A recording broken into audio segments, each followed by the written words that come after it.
Buenas noches, hermanos. Les saludo a todos con la paz del Señor.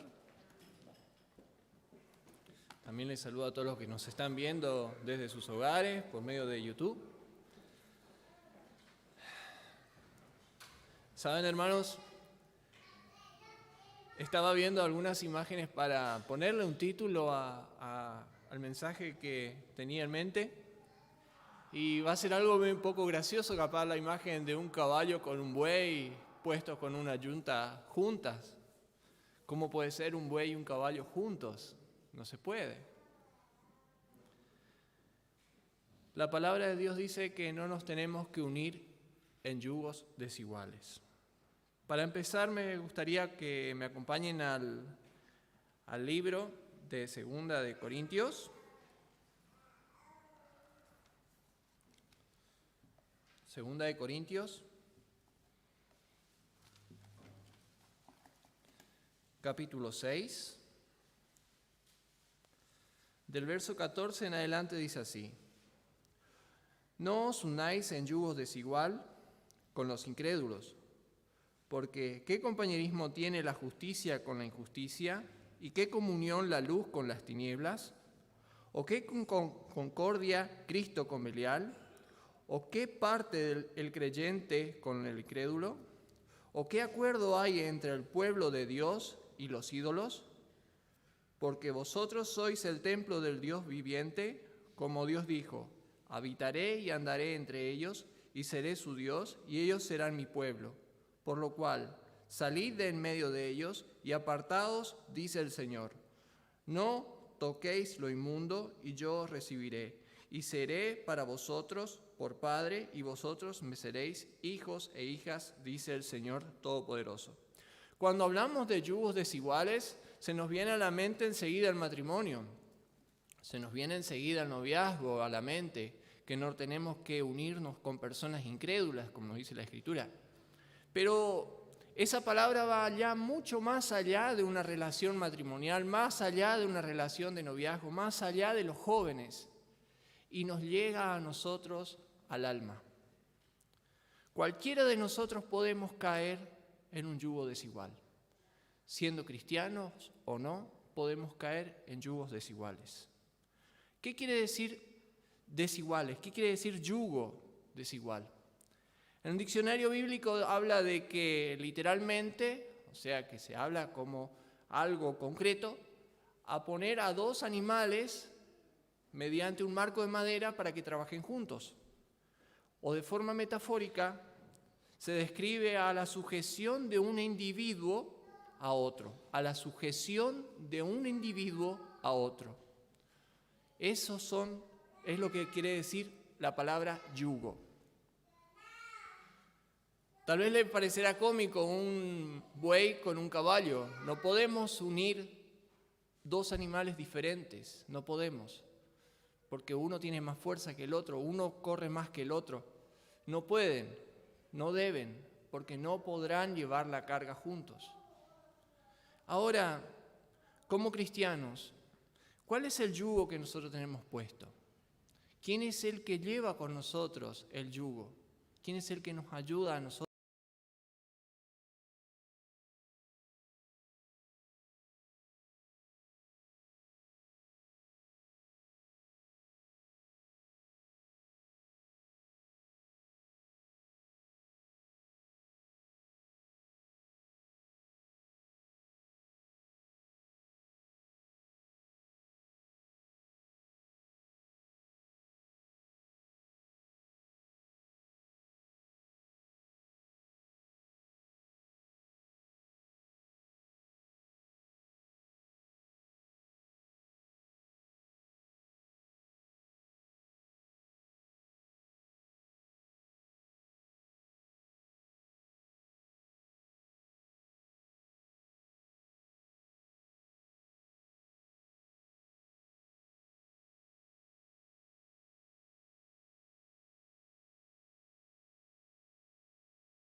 buscando todas las cosas que no le corresponden, que es para la gloria de Dios.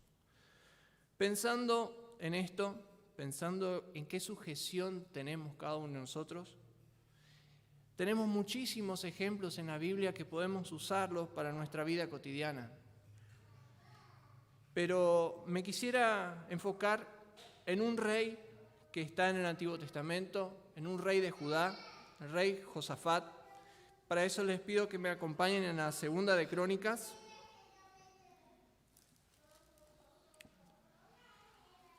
Segunda de Crónicas, capítulo 18. Como les estuve contando en cultos anteriores, Josafat fue hijo de Asa. Asa no hizo lo correcto ante los ojos de Dios y murió solo, murió sin hacer la voluntad del Padre, sin hacer la voluntad de Dios. Pero Josafat, su hijo, buscó y adoptó por padre a David. Buscó de hacer lo correcto y lo recto delante de los ojos de Dios. Su corazón fue íntegro. ¿Para qué? Para hacer la voluntad de Dios, porque tomó como ejemplo a David. No a su padre carnal que lo había engendrado, sino que buscó a David por padre y retomó los mandamientos que Dios había dado al pueblo y lo puso por obra en el pueblo. Pero acá en el capítulo 18 podemos ver a Josafat en una personalidad muy débil, en una personalidad que no debía haber hecho esto. Y hablando de la sujeción, hablando de un yugo, hablando de atarse a un individuo, Josafat en el capítulo 18, en los versos siguientes, del 1 al adelante, podemos ver que él contrajo parentesco con nada más y nada menos que con Acab.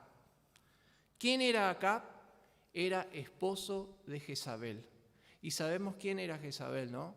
Aquella profetisa que persiguió a los profetas de Dios y que mató a muchos, y hasta el mismo Elías tuvo miedo de ella.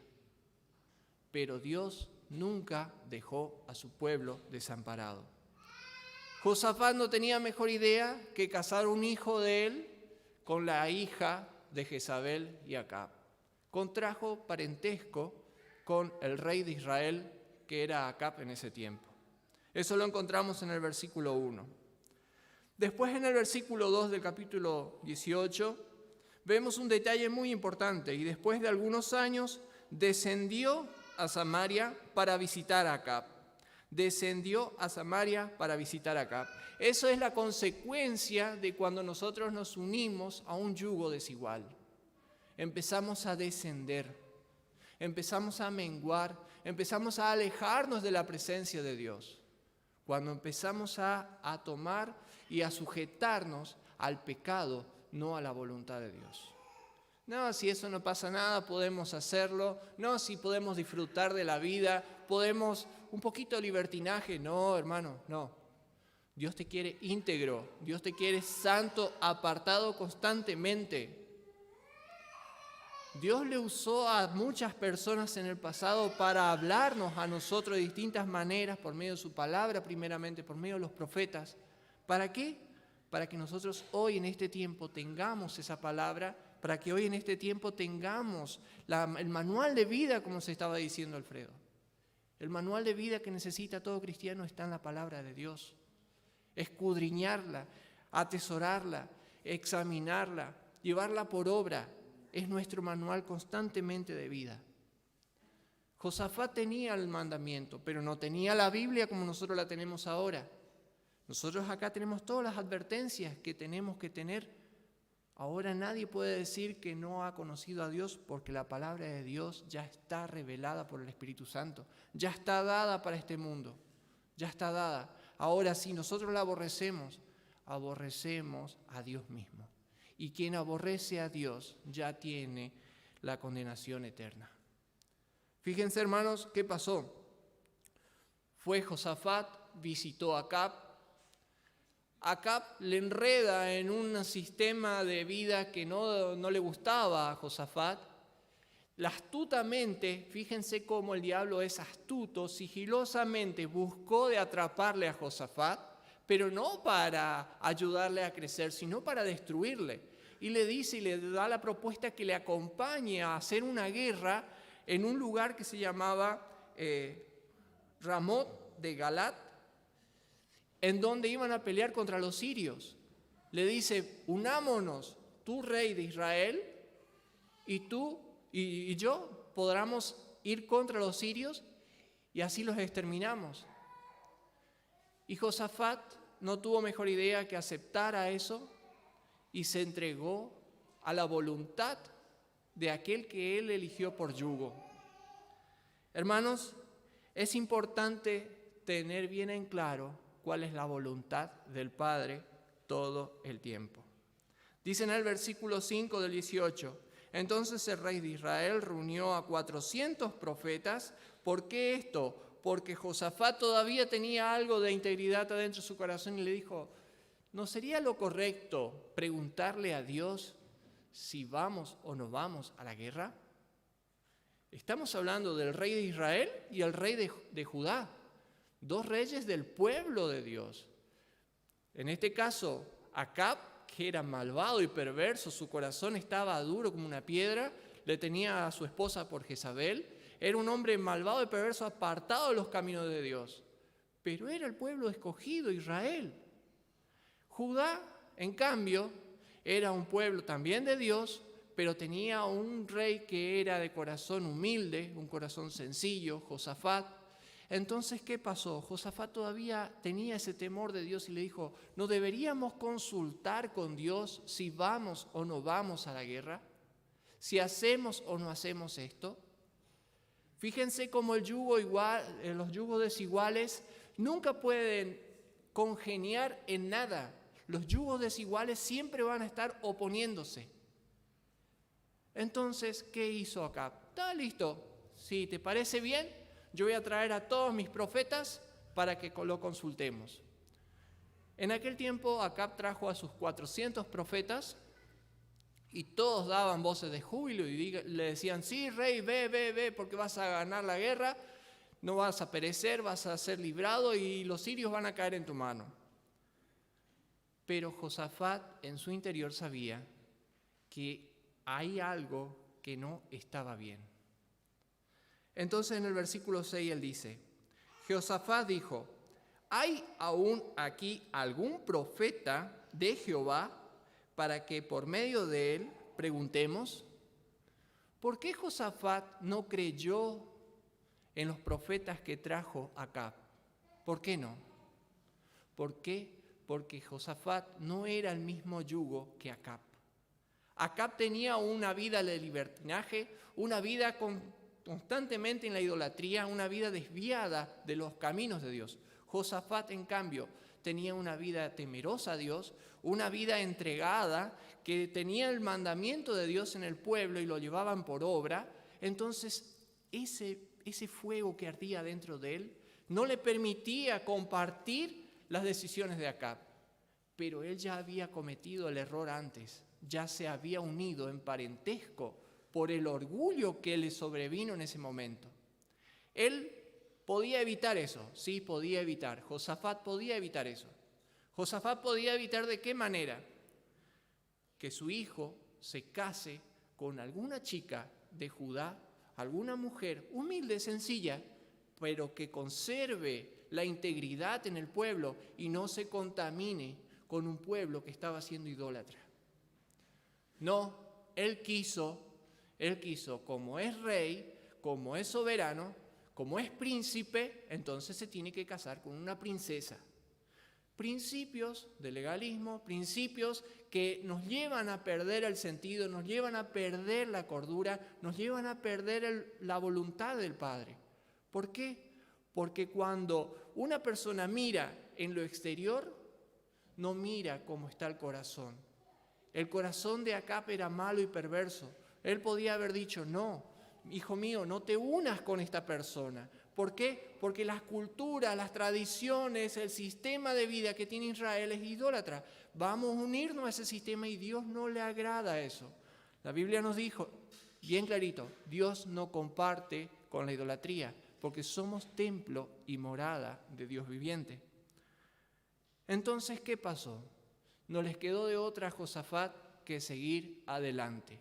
Qué carga, hermanos, que cada uno de nosotros llevamos cuando hacemos un acuerdo con una persona incrédula. Cuando llegamos a un acuerdo con una persona incrédula, nos atamos, nos sujetamos, nos sometemos a aquella persona.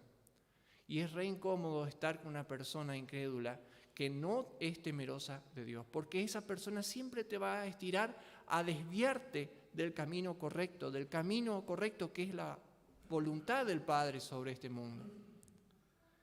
Entonces, ¿qué pasó en ese momento? El rey Acab le dijo, sí, hay un hombre, uno solo en todo Israel, que ese hombre siempre me trae malas noticias. Y como hemos escuchado hoy en una parte, un hermano estaba hablando, que el mundo siempre busca escuchar lo bonito, escuchar lo lindo. Hoy en día está muy de moda el pensamiento positivo, que tenemos que pensar positivamente, porque si pensamos negativamente nos hace mal, porque si pensamos de manera negativa vamos a empezar a ser realistas y nos va a afectar. Siempre hay que pensar positivo. Eso es lo que el mundo, el humanismo está metiendo, hasta dentro de las iglesias se está metiendo. Cuando la realidad es otra, cuando la realidad en la palabra de Dios nos está diciendo que en estos últimos tiempos serán más difíciles. Si ahora es difícil, el año que viene va a ser más difícil, el otro año va a ser más difícil y cada vez se va a empeorar peor sobre este mundo. ¿Por qué? Porque nos dice la Escritura que el amor de muchos se enfriará y por causa de la maldad el amor de muchos se empezó a enfriar y empezó a aumentar la maldad en el mundo. Empezó a aumentar el caos, empezó a aumentar todo, porque es así. Si no, fíjense en las noticias, en China lo que está pasando. En China prohibieron el uso de las Biblias, quemaron cientos de libros cristianos, más de 8.000 iglesias derrumbaron, persecución. ¿Qué está pasando en ese lugar? Catástrofes, terremotos, tsunami, tifones. Lo peor está viniendo sobre ese país. ¿Por qué? Dejaron de lado y empezaron a perseguir a los cristianos, empezaron a meter en cárceles a aquellas personas que predicaban la palabra, se pusieron más firmes. Rumores de guerra, enfermedades, pestilencias, lo que estamos viviendo hace 2 años. Y cada vez va de mal en peor. Así que, ¿qué hacemos? ¿Seguimos con la mente positiva de esos 400 profetas de Baal, esos 400 profetas de Acab? ¿O seguimos el pensamiento que trajo con sabiduría de Dios a aquel profeta que fue enviado por Dios para que advirtiese? Es importante lo que le respondió Micaías, el profeta de Dios. Dice así en el versículo 13: vive Jehová, que lo que mi Dios me dijere, eso hablaré, y vino al rey. Vive Jehová, que es lo que mi Dios me dijere, eso le diré al rey. Un hombre temeroso de Dios siempre tiene la palabra de Dios en su mente y en su corazón y está dispuesto siempre para dar la verdad. No acomodarse a la situación, no acomodarse al entorno, sino a la verdad. Un solo hombre contra 400 falsos profetas del rey Acab. Acab le dice a Josafat: ¿te dije o no te dije que este hombre siempre me trae noticias negativas? Siempre me trae noticias negativas, nunca me trae una noticia positiva. ¿Eso no se parece a este tiempo? No, ustedes son una manga de negativos, siempre están hablando de problema y problema. Eso es la realidad. Es lo que le espera a este mundo. Este mundo está reservado para el fuego eterno. Nosotros los cristianos estamos esperando a nuestro Señor Jesucristo que nos venga a buscar. Esa es la fe que nosotros tenemos. Anhelamos que Él venga ya a buscarnos y que nos libre de esa eternidad en perdición en este mundo. Anhelamos que Él nos rescate de este mundo, porque sabemos el destino de este mundo, que este destino está reservado para el fuego eterno. Es así. Todo lo que hagamos, todas las obras que hagamos están totalmente destinados para el fuego. Todo lo que edifiquemos, todo lo que hagamos está destinado para una eterna perdición. En cambio, si nosotros tenemos un corazón íntegro, entregados a Cristo, Él viene y nos busca y nos lleva a una vida eterna con Él, en el paraíso que Él ya tiene preparado para nosotros.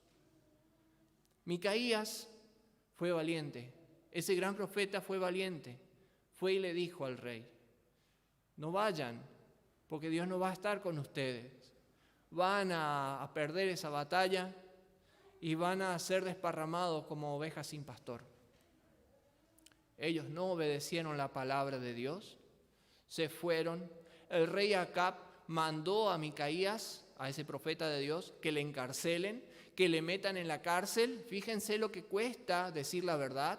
Le mandó que le metan en la cárcel y le pongan en castigo con poca agua y poco pan, casi para morirse de hambre. ¿Por qué? Porque no le trajo ninguna noticia positiva. Ellos desobedecieron y se fueron a la guerra. En el interior de Josafat había algo que le ardía y decía: no, esto no puede ser así. Dios siempre estuvo conmigo y no me va a abandonar. Pero por el yugo que él tenía atado con Acab, tuvo que acompañarle hasta la guerra. Pero hermanos, fíjense qué astuto que es el diablo. Qué astuto que es el diablo. Él se disfraza, ¿para qué? Para no ser descubierto. ¿Qué le dijo Acab a Josafat? Tú vístete con tus ropas reales, con tu ornamento real para la guerra, que yo me voy a vestir de un soldado, de un vil soldado, para entrar en la batalla. Pero tú vístete como rey, como debe ser un rey a la batalla. Fue así que cuando fueron a la batalla, Josafat estaba vestida con sus ropas reales, Acab estaba vestido como un soldado vil. Acab se subió en un carro y se fue a la batalla. Josafat quedó en un cerro viendo cómo hacían la lucha, la pelea. Los soldados de los sirios, escuchen bien, tenían la orden de matar al rey de Israel. Acab sabía que iba a pasar eso. Acab sabía que los sirios venían para matar al rey de Israel. ¿A quién buscaron para matar? A aquel hombre que estaba vestido de vestiduras reales. A aquel que estaba vestido como rey, a ese tenían que matar. Vinieron los sirios, le rodearon a Josafat. ¿Qué hizo Josafat en ese momento? Solo clamó a Dios y pidió ayuda a Dios. Dios en ese mismo momento le ayuda a Josafat y les arranca a todos esos sirios que estaban rodeándole para matar. Los sirios salen huyendo de la presencia de Josafat y uno de ellos, al azar, tira una flecha al aire. ¿Y saben dónde fue a parar esa flecha? Fue a parar al cuerpo del rey Acab. Hermanos, Dios siempre está protegiendo a aquella persona de corazón íntegro.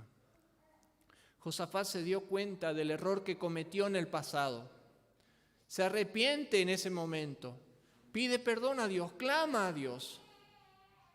Dios lo ayuda, lo liberta de la muerte en ese momento.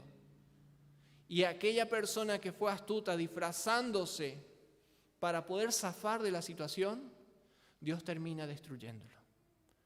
¿Quién guió la flecha? Dios lo sabrá. La Biblia nos dice que fue lanzada a la aventura, fue lanzada al azar. ¿Cómo fue a caer esa flecha en el cuerpo del rey Acab? Solo Dios lo sabe. Es muy interesante cómo el destino de los malvados termina en muerte. Es librado el pueblo de Dios, es librada de esa batalla el rey de Josafat, y en el momento en que murió Acab, terminó la guerra.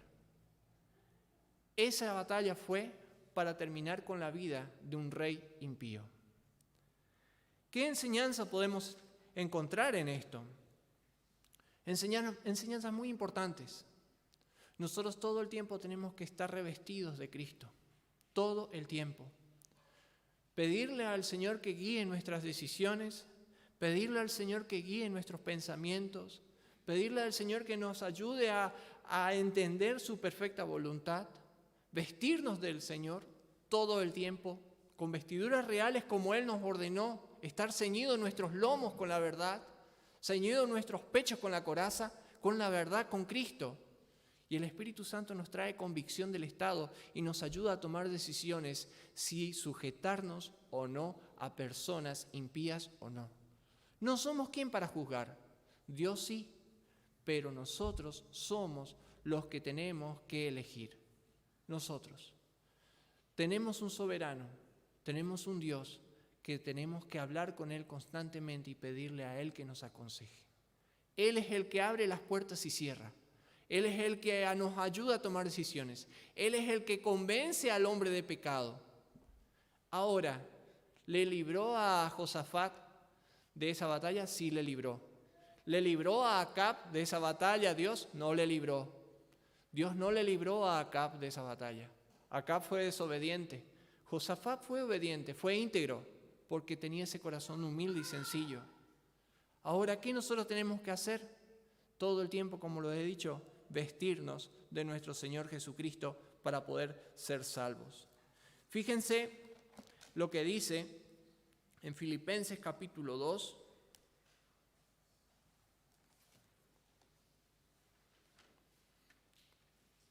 Filipenses capítulo 2, del verso 3 en adelante. ¿Cómo debe ser un cristiano con un corazón íntegro, con un corazón humilde y sencillo? Una persona entregada a la perfecta voluntad del Padre siempre tiene que pensar de esta manera. De esta manera nosotros nos vamos a librar de muchos dolores de cabeza. Dice la Biblia, no hagáis por contienda o por vanagloria, antes bien con humildad, estimando cada uno a los demás como superiores al mismo. Josafat veía el futuro de su hijo y quería que su hijo se una a una persona que sea descendiente de la realeza, pero no vio lo que venía por detrás, sino que se cerró en su orgullo. Se unió en un yugo desigual con un parentesco que no debería haber hecho. ¿Qué pasa? No estimó a todo su pueblo como pueblo de Dios, sino que estimó a un pueblo ajeno a la voluntad de Dios como grande. La Biblia nos dice, no hagáis por contienda o por vanagloria, antes bien con humildad, estimando cada uno a los demás como superior a él mismo. El orgullo, la soberbia nos lleva a totalmente separar a las personas, desacreditarlas, rechazarlas, siendo que somos todos hermanos. No mirando cada uno por lo suyo propio, sino cada cual también por lo de los otros. Haya pues en vosotros este sentir, que hubo también en Cristo Jesús, el cual siendo en forma de Dios, no estimó al ser igual a Dios como cosa a que aferrarse, sino que se despojó a sí mismo, tomando forma de siervo, hecho semejante a los hombres, y estando en la condición de hombre, se humilló a sí mismo, haciéndose obediente hasta la muerte y muerte de cruz. Por lo cual Dios también lo exaltó hasta lo sumo y le dio un nombre que es sobre todo nombre, para que en el nombre de Jesús se doble toda rodilla de los que están en los cielos y en la tierra y debajo de la tierra, y toda lengua confiese que Jesucristo es el Señor, para la gloria de Dios el Padre. ¿Eso qué quiere decir? Que tenemos que tener un corazón humilde y sencillo y desechar todo el orgullo y la soberbia de nuestro corazón. Someternos a la perfecta voluntad del Padre. Ese es el pequeño detalle que le faltaba a Josafat. Él era un hombre temeroso, un hombre correcto, había puesto de vuelta la ley y la palabra de Dios en su pueblo, enseñó a todo su pueblo la palabra, mandó a los levitas que prediquen, sacó todos los altares de acera, limpió ese pueblo de Judá, puso en orden un pueblo, pero todavía faltaba poner en orden su corazón, poner en orden su interior. Él había hecho lo que veía que David haría, poner en orden un pueblo, pero él todavía le faltaba poner en orden su corazón. Y ese orgullo le llevó a tener un yugo desigual. Por eso la palabra de Dios nos da el ejemplo de Cristo. Por eso Él nos dice ser igual que Cristo todo el tiempo, buscar ser más parecido a Cristo todo el tiempo. ¿Para qué? Para que con la humildad que Cristo era, nosotros tengamos como ejemplo para tener una vida íntegra, perfecta a la voluntad del Padre. Fíjense en Mateos 11.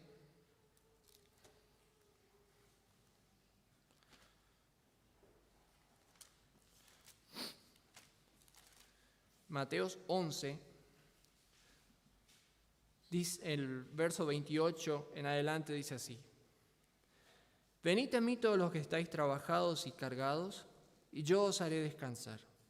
Llevad mi yugo sobre vosotros y aprended de mí, que soy manso y humilde de corazón, y hallaréis descanso para vuestras almas, porque mi yugo es fácil y ligera mi carga. Si nosotros somos el buey, cierto evangelio le habla como Cristo, el siervo fiel, el buey, aquel varón perfecto que obró.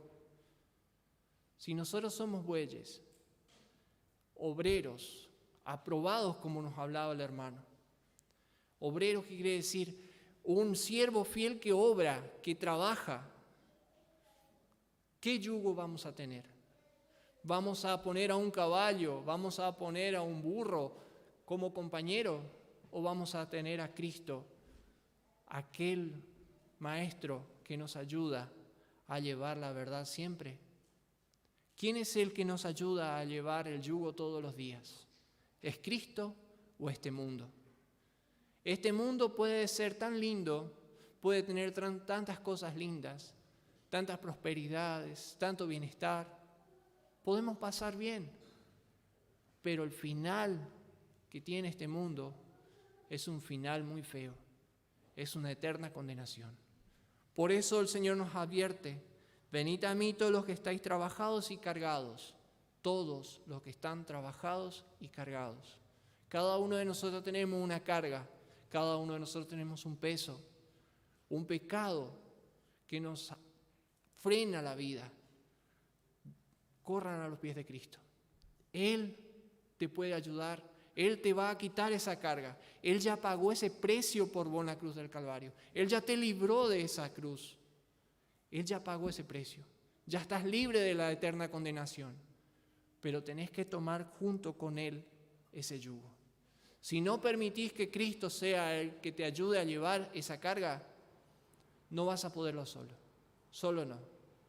Vas a dar vuelta en el lugar y nunca vas a seguir adelante, nunca vas a llegar al final de la meta, la cual es Cristo Jesús y la vida eterna con Él. Por eso, hermanos, todos los días de nuestra vida nosotros tenemos que renunciar a nuestro yo, a nuestro orgullo, a nuestro ego. Por más difícil que sea y pesado, tenemos que renunciar a todo lo que el mundo nos quiere atar a este mundo y tomar el yugo que el Señor quiere que nosotros lo tomemos. Les pido que me acompañen en oración ahora, si me quieren acompañar de pie.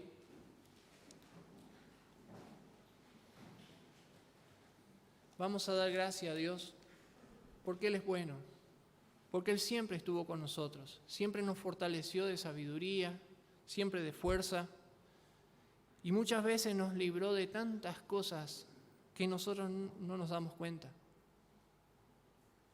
Aferrémonos a Cristo todos los días para que Él sea el que nos ayude a llevar esa carga que tenemos. Padre Santo que estás en los cielos, te damos gracias, mi Señor, porque una vez más podemos estar reunidos en este lugar que fue consagrado para darte gloria y honra a ti, Señor. Padre, tú conoces las cargas que cada uno de nosotros tenemos, Señor, las aflicciones, las luchas, las alegrías. Tú conoces todo de nosotros, Señor.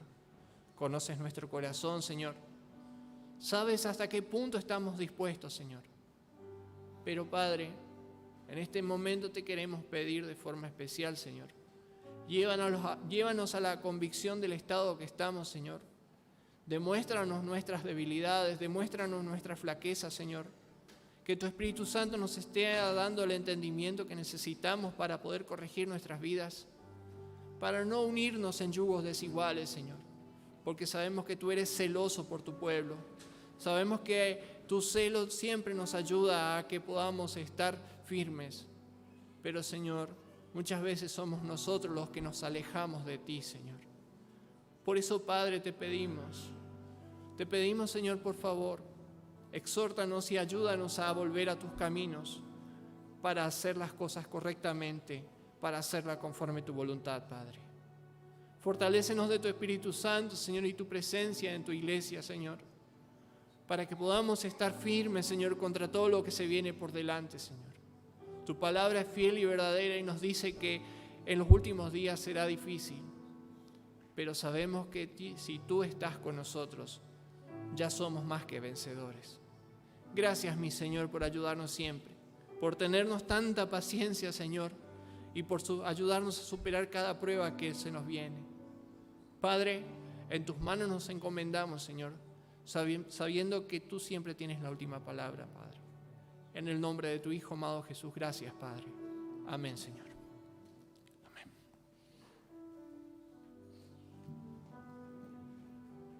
Pueden tomar sus asientos. Antes de concluir con esta reunión, quisiera dejarles unos